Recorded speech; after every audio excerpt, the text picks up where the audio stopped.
Halo teman-teman semua, selamat pagi, selamat siang, selamat sore, dan selamat malam. Kembali lagi di TBD Pedia, partner setia belajarmu. Apa kabarnya nih teman-teman? Kiranya teman-teman semua selalu dalam keadaan sehat, berkah, dan bahagia ya. Amin, amin, amin. Teman-teman, konten belajar bareng TBDpedia ini hadir untuk menemani teman-teman mahasiswa yang sedang mempersiapkan ujian kompetensinya sejak dini.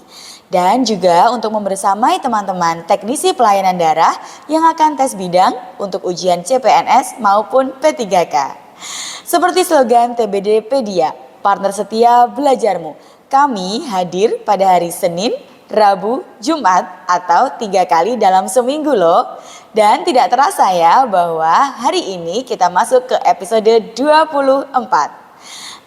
Tapi jangan lupa ya teman-teman, tunjukkan dulu dukungan teman-teman kepada channel kami agar kami bisa terus berkembang dengan cara klik subscribe, nyalakan loncengnya, klik like dan komen ya. Teman-teman, ujian kompetensi terdiri dari 180 soal yang harus dikerjakan dalam waktu 180 menit. Sehingga setiap soal hanya mendapatkan jatah perhatian 1 menit saja loh. Oleh karena itu, sebagaimana strategi jitu dalam berperang, latihan jadi faktor utama kesuksesan agar lulus atau dinyatakan kompeten dalam ujian kompetensi. Oleh karena itu teman-teman, sebelum pembahasan soal kita mulai, TBDpedia memberikan waktu bagi teman-teman semua untuk mengerjakan soal terlebih dahulu, agar teman-teman terbiasa memanajemen waktu ke depannya.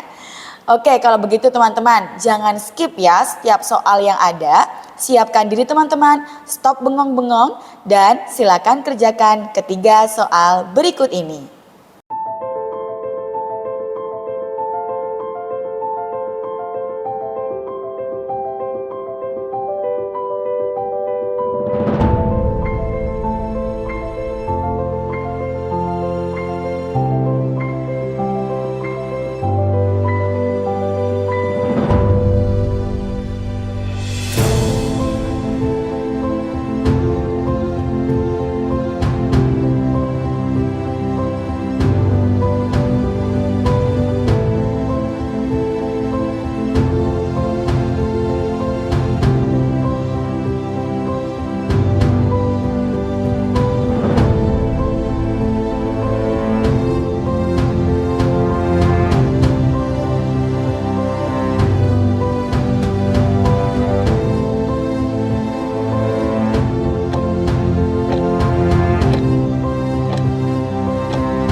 Wow, finish asem ya. Gimana nih teman-teman? 3 soal yang dikerjakan masing-masing selama 1 menit. Apakah cukup atau mungkin kurang?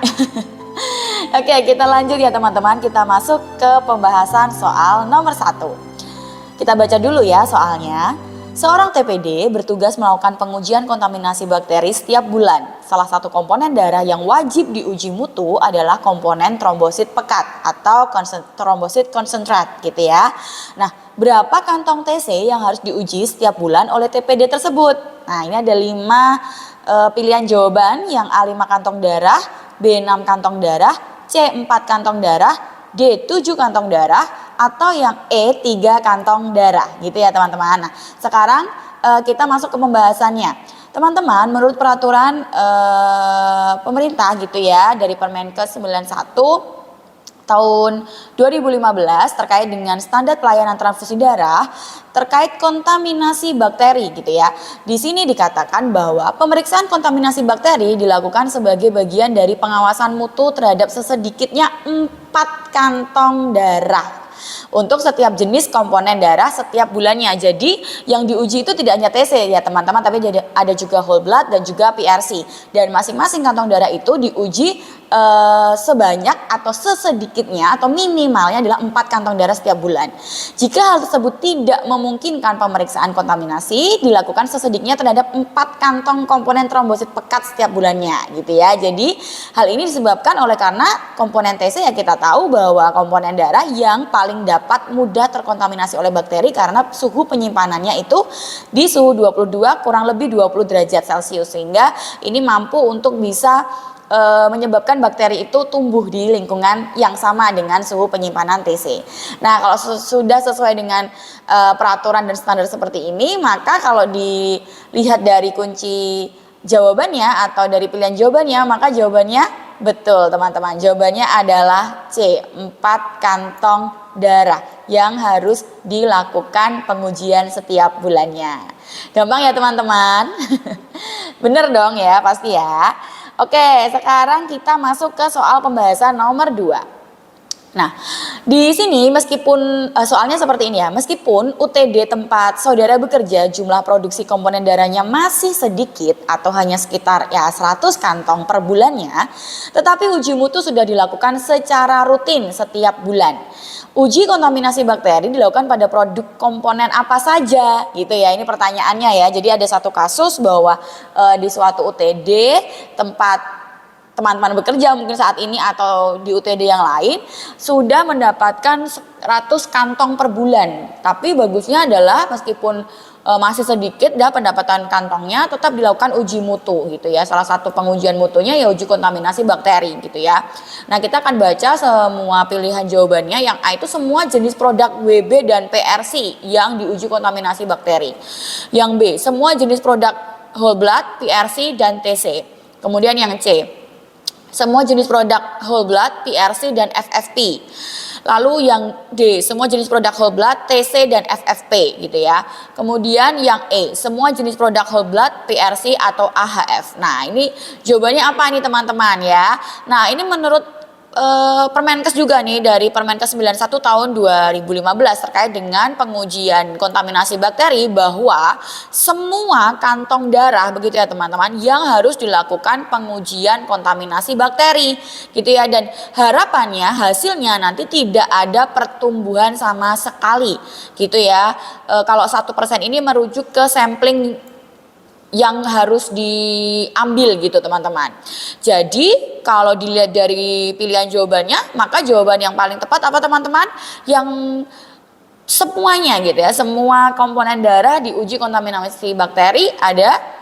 Betul, B ya teman-teman, gampang ya. Jadi semua jenis produk whole blood, PRC atau packed red cell dan juga trombosit konsentrat itu semuanya harus diuji kontaminasi bakteri gitu ya. Semoga bisa dipahami ya teman-teman. Oke, sekarang kita masuk ke soal pembahasan terakhir, yaitu soal nomor 3. Nah, kita baca dulu ya untuk soalnya. Seorang TPD bertugas menjaga kualitas komponen darah di suatu UTD.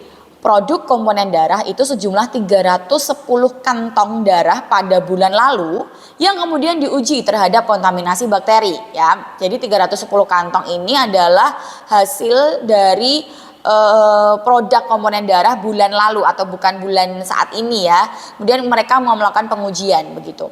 Nah, sesuai standar, apa spesifikasi dari uji kontaminasi bakteri? Pertanyaannya itu. Kita baca dulu ya untuk pilihan jawabannya. A itu tidak ada pertumbuhan kuman. B, ada pertumbuhan kuman 1% dari semua kantong. Kalau yang C 2% dari semua kantong. D, pertumbuhan kumannya itu 3%. Dan E, pertumbuhan kumannya itu 4% dari semua kantong ya. Nah, dari jawaban ini teman-teman, kita nggak perlu bingung-bingung lagi. Kita punya standar ya atau SOP yang dari Permenkes 91 tahun 2015 kembali seperti soal 1 dan 2. Bagaimana cara gitu ya atau standar spesifikasi dari uji kontaminasi bakteri gitu. Kalau tadi dilihat bahwa semua jenis produk darah itu harus diuji kontaminasi bakteri begitu ya. Dan harus tidak ada pertumbuhan sama sekali supaya bisa diloloskan atau dinyatakan bahwa uji produk darah tersebut bagus gitu ya.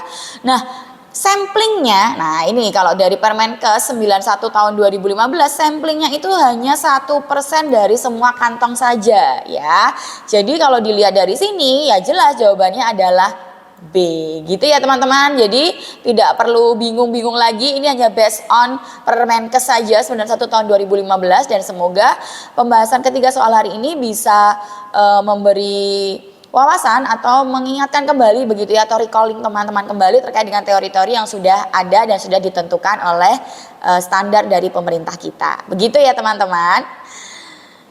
Nah teman-teman, demikian tadi pembahasan soal-soal dari episode ke-24. Terima kasih banyak teman-teman sudah setia bersama dengan kami sampai episode kali ini. Kiranya episode kami senantiasa memberikan manfaat dan juga tentunya bisa mendampingi teman-teman dalam mempersiapkan ujian kompetensi tahun 2024. Sehat selalu ya teman-teman, dan jangan lupa untuk terus dukung channel kami dengan cara subscribe, like, comment, and share ya. Sampai ketemu di episode berikutnya. Bye.